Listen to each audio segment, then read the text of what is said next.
Bonjour Bruno. J'ai lu le résumé de votre intervention qui m'a semblé très intéressante. C'est une approche vraiment novatrice en termes de dépistage. Est-ce que vous pourriez nous donner les principaux messages de ce travail et nous dire comment ça se déroule en pratique? D'accord. Alors, effectivement, le dépistage est quelque chose qui est un peu difficile et rechercher les virus des hépatites B et C dans les populations qui en ont le plus besoin nécessite qu'on aille au-devant d'elles. Pour aller au-devant d'elles, il faut trouver la bonne cible, si je peux dire, et on a pensé que les Restos du Cœur étaient effectivement une cible sûrement intéressante, ce qui a été confirmé par les premiers résultats qui ont été finalement obtenus par une première campagne en 2012. Où on avait trouvé 4% de personnes ayant une positivité par rapport à la sérologie du virus C. Donc fort de cette constatation, on a étendu le dépistage à une douzaine de villes et on a confirmé que cette population était à risque de virus B et de virus C pour un taux qui est pour le virus B et pour le virus C de 2%. D'accord. Donc l'objectif, ce serait d'étendre ce dépistage par l'adhésion d'un certain nombre de gastro-entérologues et d'hépatologues pour aller de façon bénévole faire cette action qui est une action de santé publique. Alors sur le plan pratique, les choses se passent de façon extrêmement simple. Contact est pris avec l'antenne départementale des Restos du Cœur qui ouvre ses portes.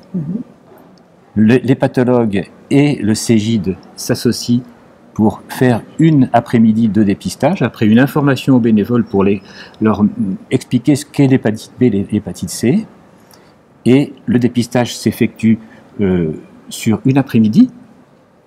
L'infirmière du Cégide prélève avec une sérologie, pour une sérologie, les 3 virus, B, C et VIH.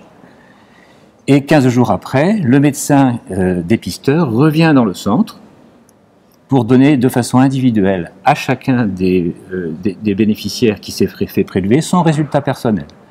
En cas de positivité, eh bien à ce moment-là, un rendez-vous est pris de façon ferme avec le médecin hospitalier, les pathologues. Un prélèvement pour compléter le bilan est fait de façon instantanée.